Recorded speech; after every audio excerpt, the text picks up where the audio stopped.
இப்போ பாயிண்ட் வருவோம். நான் நடித்த படம்லாம் பார்த்துருக்கீங்களா? பார்த்துருக்கானே அன்னைக்கு காலையில் 6 மணிக்கு கோழி குக்கர்கோன்னு போச்சு. என் பொண்டாட்டி தலைநறைய மல்லிகை போஸ்ட்டு உசுப்புனா மல்லியா கனகாவதான் ஒருத்தர் கேட்பான். நான் டென்ஷன் ஆனேன். பார்த்துருக்கீங்களா?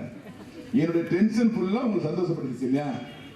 அந்த காமெடி எத்தனை முறை பார்த்தாலும் நினைச்சு பார்த்தாவே சிரிப்பீங்க. 100 தடவை பார்த்தாலும் சலிக்காத காமெடி. அதாவது புரட்சி, அதாவது அம்மா முகத்தை பார்க்குற மாதிரி புரட்சி அம்மா முகத்தை எத்தனை தடவை பார்த்தாலும் அதில் ஒரு பெரிய ஜுவாலை தெரியும், ஒரு க்ளோ இருக்கும். அது மாதிரி எத்தனை முறை பார்த்தாலும் ரசித்தது நம்ம மனசை விட்டு நீங்க தர நம்ம வாயை முடிக்க சிரிக்கலாம், வாயை திறந்தே சிரிக்கலாமா நீங்க? இவ்வளோ சந்தோஷப்படுத்தின நான் உங்களை உண்மைதானே? இப்ப நீங்க உண்மையிலே சந்தோஷமா இருக்கீங்களா? இப்ப சந்தோஷமா இருக்கீங்களா? வாய்ப்பு இல்ல ராஜா, வாய்ப்பு இல்ல.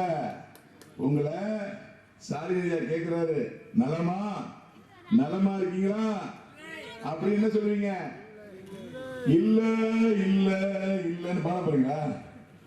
ஏன் இல்ல? ஏன் இல்லம்மா? ஏன் சந்தோஷமா இல்ல சொல்லுங்க. ஆட்சி சரியில்லை. மொத்தமா போரை போட்டு கவுத்திட்டார். ஒண்ணு சொல்லுங்க. அதுவும் போறதுதான். வேற கரண்ட் பில்லு, வீட்டு வரி உயர்வு, ஜிஎஸ்டி கட்டுறீங்களா நீங்க? கேஸ் ஏறிடுச்சா? உடம்புல கேஸ் ஏறினா டாக்டர் பார்க்கணும். நீங்க எந்த கேஸ் சொல்றீங்க? ஓ, அடுப்புல ஏறி கேஸா? சரி. வேற பஸ் நிக்கிறீங்க, அது பொம்பளை பஸ். நீங்க உங்களுக்கு கவலை? ஓ, உங்க பஸ் நிக்கிறீங்களா? அப்ப எப்படி பொம்பளை பஸ் நிக்க போகிறீங்களா? வேற பெட்ரோல் ஏறி போச்சா? லேட்டமா நிப்பாட்டிட்டாங்க. மடிக்கணினி மறந்து விட்டார்கள். பாத்தீங்களா? இவ்வளவு தூரம் உங்களை துன்பத்தில் ஆளாக்கிட்டு, உண்மையில துன்பத்தில் ஆளாக்கிட்டு. அதான் உண்மை. இது காமெடிக்கா சொல்றது இல்ல. நான் சொல்ற மாதிரி நான் எப்படி உங்களை சந்தோஷப்படுத்தணும், அதே மாதிரி உங்களை சந்தோஷப்படுத்தி திமுக ஆட்சி நடந்துருதுன்னா நல்லமா இருக்கும் ஐயா, சூப்பரா இருக்கும் ஐயா, நீங்க தான் கடைசி வரைக்கும் இதெல்லாம் சொல்லலாம். ஆனா இப்போ ஒரு கேட்டகரி என்ன சொல்லணும்? இல்ல இல்ல இல்ல அப்ப என்ன சொல்லணும்? ஒரு பவுனுக்கு 62,500 ரூபாய் கட்டணும். அப்ப தங்க விலை ஏறுற மாதிரியே புரட்சி அம்மாவுடைய புகழ் ஏறிட்டே. ஏன் சொல்லுங்க? அம்மா அன்னைக்கு கொடுத்த தங்கத்தோட மதிப்பு அரப்போன்னு 8,000 ரூபாய். இன்னைக்கு என்ன விடுது?